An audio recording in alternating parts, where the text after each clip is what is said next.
Ouais, salut à tous. Bon alors aujourd'hui, seconde vidéo prévention, tirée d'un petit manuel que j'avais eu en 1985, quand j'avais fait mon service militaire. Ça existait encore, ouais. Alors c'était édité par Service National de la Protection Civile, Savoir pour vivre. Là c'est écrit bleu, blanc, rouge et tout, on sait bien que c'est de chez nous, quoi. Bon, ça pourrait être russe aussi, mais à l'époque j'avais pas ce drapeau. Parce que ce bouquin-là, il date de 1972. Or bon, je vais vous passer vite fait le début. Et on va aller là. Attaque atomique. Donc voilà, donc je vous tourne les pages vite fait et après je vais vous faire un peu de lecture. Blablabla, blablabla, la protection civile, qu'est-ce que c'est, tatati tata. Ensuite, voilà. C'est à vous d'agir et c'est à vous de savoir. Vous voyez ce genre d'argument là. Il faudrait peut-être le mettre en fonction dans vos têtes. Alors la prévention, bien sûr, faut mieux prévenir que guérir. Voilà, un peu de réflexion, d'attention, d'ordre d'étude éviterait 9 sur 10 des accidents et des incendies. Oh, comme c'est gentil ça. Voilà, donc branchez vos cerveaux, ça veut dire. Voilà. Là. Un argument, l'argument du prix. Argument du prix à l'époque. L'accident coûte aux Français 18 milliards de francs par an. Or, vous pouvez aider à tarir cette hémorragie. Eh oui, avec un peu d'attention et de branchement de cerveau. Attention aux accidents de l'enfant. En montagne, attention, modestie et prudence, telle doit être la devise de tout amateur d'alpinisme. En forêt, attention, en camping ou en villégiature, attention. Attention partout. Oh, le gros avion qui baisse de l'eau. Allez, on continue. Les pages sont un peu collées là, voilà. À la plage, attention. Et partout, attention. Voilà. Voilà. L'incendie. Ouh, vilain feu, vilain feu. Tu vois, et puis te foutre des logos à l'époque, combustible, air, chaleur, égale incendie. Voilà. Voilà. En supprimant un seul de ces trois éléments, on empêche le feu de prendre, ou du moins en gêne sa progression. Comment éviter l'incendie, comment lutter contre un début d'incendie. Le secourisme. Allez, inscrivez-vous dans les stages de secouristes. Devenir secouriste est possible dès l'âge de 14 ans. Je ne sais pas si c'est toujours actif. Ouais, parce que le bouquin date de 72, moi je l'ai eu en 85. D'accord. Le bouche à bouche, la compression des artères, pas la compression des moteurs. En cas de plaie, qu'est-ce qu'on fait? En cas de fracture, qu'est-ce qu'on fait? Voilà. Ensuite, hop, encore plus loin. Précaution spéciale pour le dégagement d'asphyxiés. Conduite à tenir devant les grands blessés sur la route. Blablabla. Protéger, alerter, secourir. Toujours pareil. Voilà. Tout un tas de trucs comme ça. Quelques chiffres et quelques évidences. Voilà. Ensuite, on continue. Hop, venez là les pages. Radioactivité. C'est vilain ça. Ça c'est très bien. La radioactivité n'est pas un risque limité au temps de guerre. Nous sommes entrés dans l'âge de l'énergie nucléaire, qui apporte un immense progrès.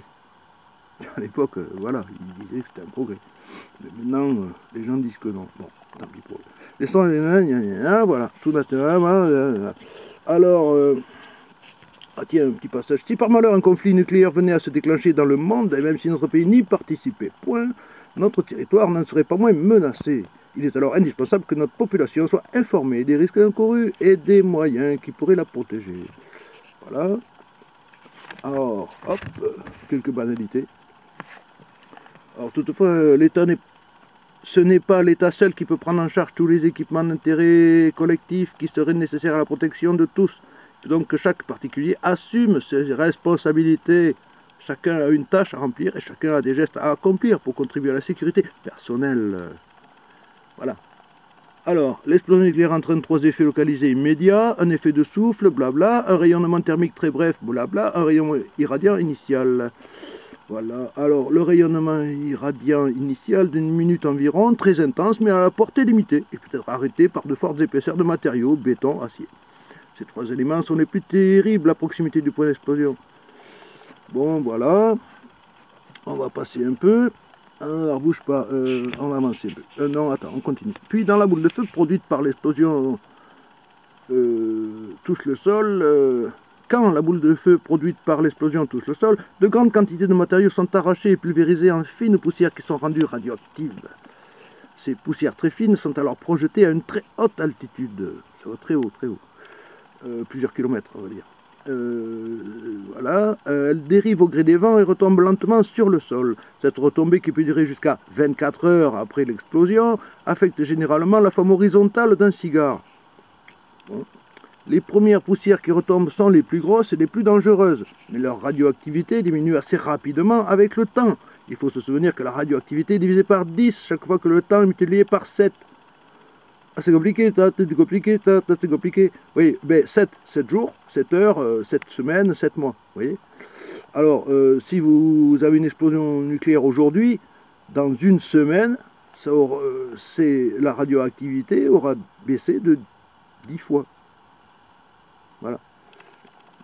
On peut estimer, ah ça, cette phrase, je l'adore. On peut estimer que la radioactivité, je connais quelqu'un d'autre qui va l'adorer, on peut estimer que la radioactivité cesse d'être dangereuse environ 15 jours au maximum. 15, 1, 5, 1, 5, 1, 5, 15, 15. Okay. 15 jours au maximum après l'explosion. Effet de la radioactivité. Blablabla, peut-on se protéger? Un conflit nucléaire généralisé entraînerait des destructions immenses et pourtant on peut estimer qu'une protection civile sérieusement organisée et orientée contre le danger des retombées radioactives permettrait de sauver un grand nombre de vies humaines. À une certaine distance du point d'explosion, ceux qui ne seraient pas surpris à découvert doivent pouvoir être sauvés. Mais pour ne pas être surpris, il faut évidemment qu'ils aient été alertés. C'est là que les sirènes rentrent en jeu. Mais les sirènes, dans les bleds, ils sont en train de les démonter depuis pas mal d'années, là. Ce sera le plus souvent par le moyen de sirènes télécommandées que seraient alertées les populations civiles de l'imminence d'un danger de bombardement ou de menaces de retombées radioactives. Oui, mais alors, petite pause. Qui connaît ces signaux? Il y en a 3. Levez le doigt, ceux qui savent. Bon, les autres, fermez vos gueules. Allez. Voilà. Alors, 3 types de signaux sonores par sirène sont prévus. En cas de risque de bombardement, 2 à 3 minutes au plus avant le passage d'un avion ou d'un groupe d'avions ou avant l'impact d'un engin balistique, un signal modulé, 5 modulations, d'une durée totale d'1 minute, signifiant l'ordre de se mettre à l'abri sans délai. Vous voyez, il faut voir moduler.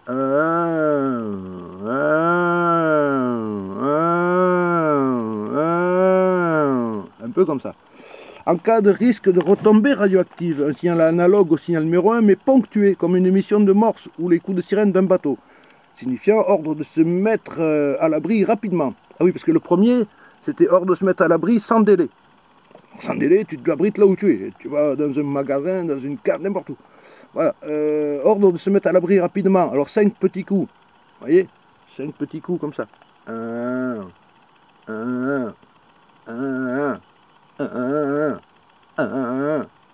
C'est pas non.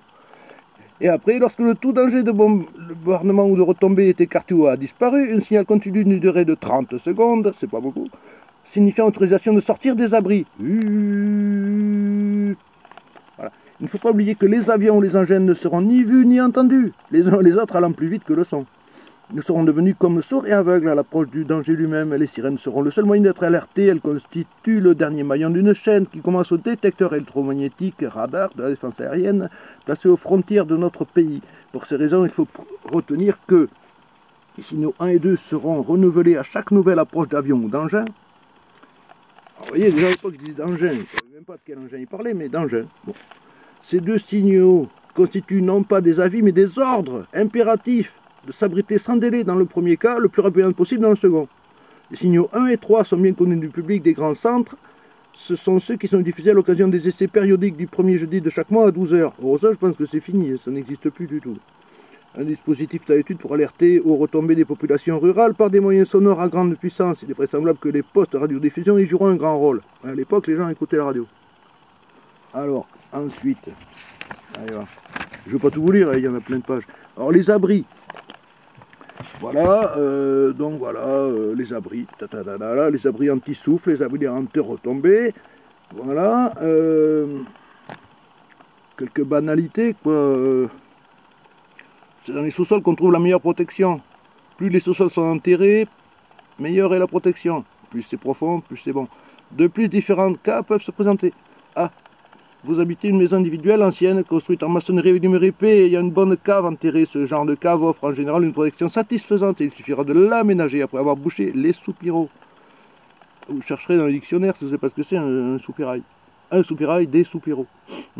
B. Vous habitez une maison individuelle moderne, construite en matériaux légers, parpaing, briques de merde et tout, avec un sous-sol peu profond ou sans sous-sol. La solution est plus difficile. On ne peut espérer qu'une protection toute relative. Pas terrible. Mais alors, si vous disposez d'un jardin ou d'une cour, vous pouvez y réaliser un abri familial. De toute façon, il vous faut renseigner auprès du service départemental de protection civile.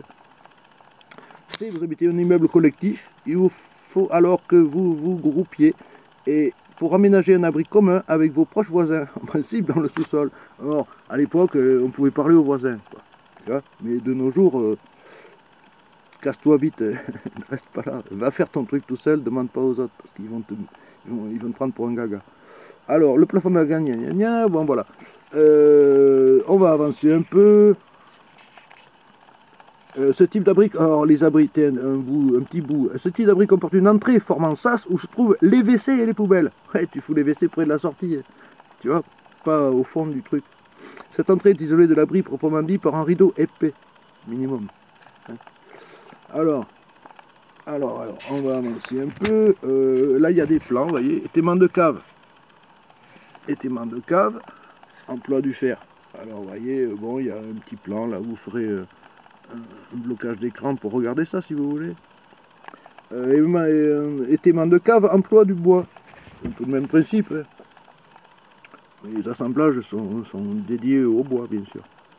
C'est pas le même matos. Allez, on continue. Ensuite, tac. Hop là, ça y est. Bon voilà, bref, voilà. Donc ça, les abris, chacun se démerde selon la disposition de chez lui. Alors, disposition commune à tous les abris.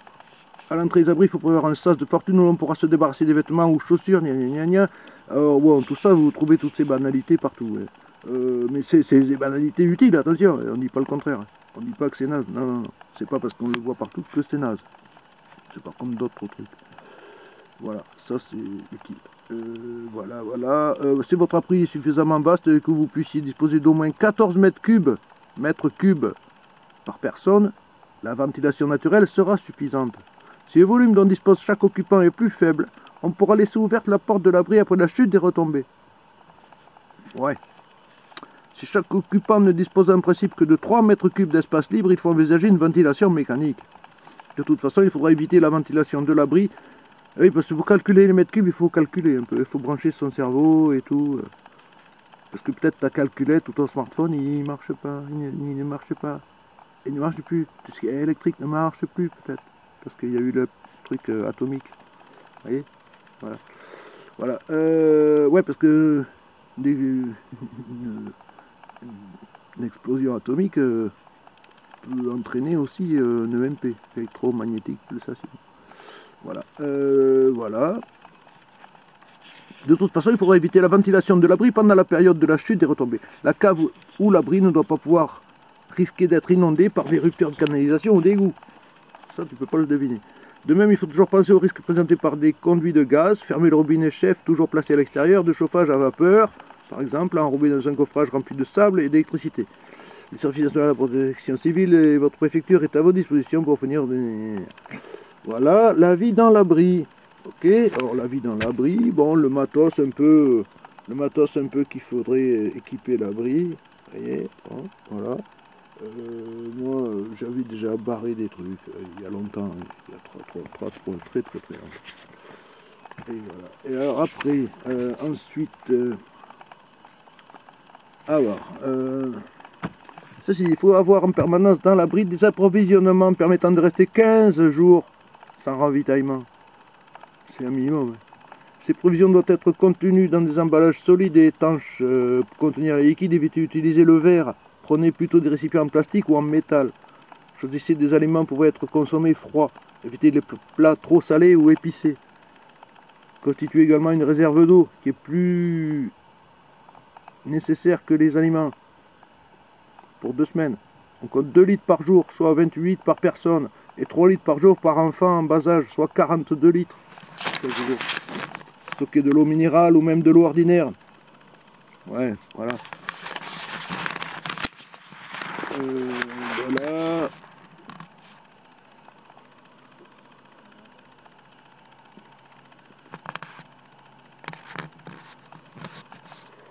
Voilà, voilà, bon, un petit passage sur l'eau et tout.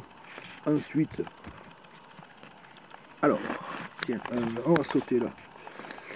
Il faut alors savoir bien 2 choses. La radioactivité est variable, elle ne sera pas partout forte et elle diminue avec le temps. Donc les précautions à prendre ne seront pas les mêmes dans toute la région. Là où la radioactivité sera forte, il faudra être plus prudent qu'ailleurs. C'est la palisse, monsieur la palisse qui a écrit ce passage. 2. Les doses de radioactivité reçues, même à plusieurs jours d'intervalle, s'additionnent.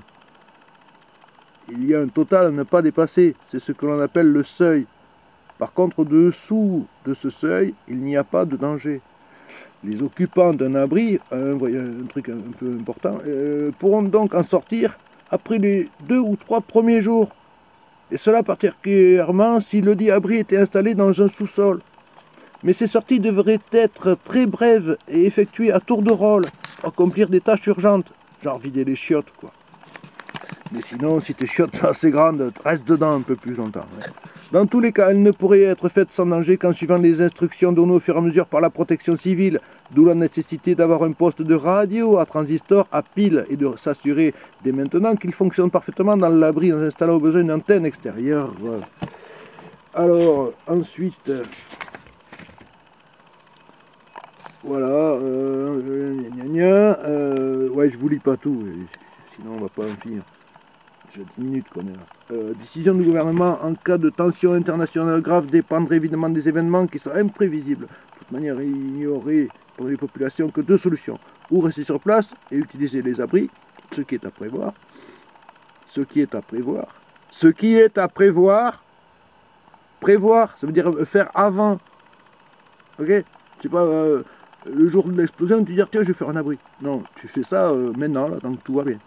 Ou évacuer le domicile habituel. Voici quelques conseils concernant ces dernières éventualités. Ne pas se laisser aller à la panique et ne pas se lancer dans une fuite semblable à celle de l'Exode de 1940. Vous vous exposeriez en effet alors à de très grands dangers sur les routes avec des retombées radioactives. Or ceux qui veulent faire des bug-out et tout, qui disent ouais, moi si ça chie, je me casse, je vais aller dans les bois. Adieu. Adieu. Tu nourriras les sangliers radioactifs. Voilà. Seul le gouvernement, s'il le juge nécessaire, donnera le signal des départs dans certaines villes, et ce dans des conditions qui feront l'objet de consignes précises données par les services officiels, notamment quant au lieu de repli et aux moyens de transport. Conformez-vous alors absolument strictement à ces consignes. Et ça, bon, je dirais chacun fait ce qu'il veut, parce que si c'est pour te foutre dans un camp FEMA... Encore une fois, ne vous lancez pas sur les routes. Ne vous lancez pas, ne vous lancez pas, ne vous lancez pas sur les routes. Foutez pas le bordel sur les routes. Capiche? Alors, si votre évacuation était cependant ordonnée, vous devriez prendre des vêtements suffisants, vos objets précieux et quelques vivres, mais surtout ne pas vous charger outre mesure. Si vous ne partez pas en auto, n'emportez que des bagages que vous pourriez porter à la main. Ouais. De prendre avec vous vos pièces d'identité, munir vos jeunes enfants de garde nationale clairement leur nom, prénom, adresse habituelle et adresse de repli. Cette carte doit être cousue ou portée de façon à ne pas être perdue. Et ouais. Enfin, si vous le pouvez, tenez prêt à emporter avec vous un matériel de couchage. Vous faciliterez ainsi la tâche des services d'accueil tout en vous assurant de la garantie d'un minimum de confort. Voilà. Voilà, blablabla. Hein. Voilà. Bon, voilà, c'est tout. Imprimerie nationale. Voilà, donc, si vous dégotez ce petit manuel quelque part par là, ben, vous pouvez toujours le mettre dans votre série de trucs à savoir, quoi. Voilà, je sais pas si ça vous sera utile. En tout cas, bon, je vous montre ce truc. Ouais. Voilà, portez-vous bien, salut, à la prochaine.